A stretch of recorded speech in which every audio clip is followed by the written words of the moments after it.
Il covo del narcotrafficante era in zona San Zeno a ridosso della stazione ferroviaria. Gli uomini della squadra mobile di Treviso e Udine lo stavano tenendo sotto controllo da tempo. Monitoravano la sua abitazione, i suoi spostamenti. L'altro pomeriggio è scattato il blitz in quello che è considerato il covo del domenicano quarantenne che spacciava fra Veneto e Friuli.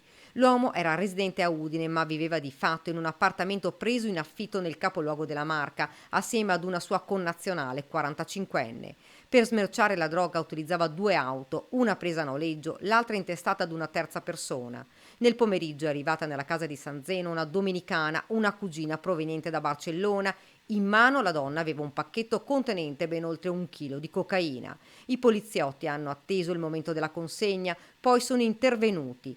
Il narcotrafficante, armato di coltello da cucina, si è scagliato contro un poliziotto, aggredendolo e cercando di far entrare la donna con la droga dentro l'appartamento. La polizia ha sfondato la porta della casa riuscendo ad immobilizzare i presenti. Nella perquisizione sono stati trovati e sequestrati 1200 grammi di cocaina, altri 770 grammi della medesima sostanza, occultati in un doppio fondo sotto il sedile anteriore di una Seat Ibiza con targa spagnola.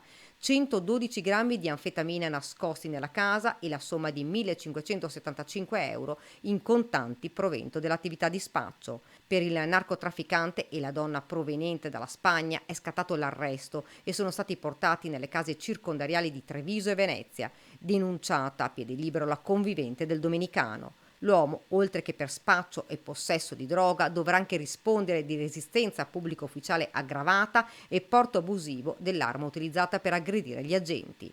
Intanto, sul tema sicurezza a San Zeno i cittadini sono preoccupati. Ti senti sicura qui in questo quartiere? No, non molto.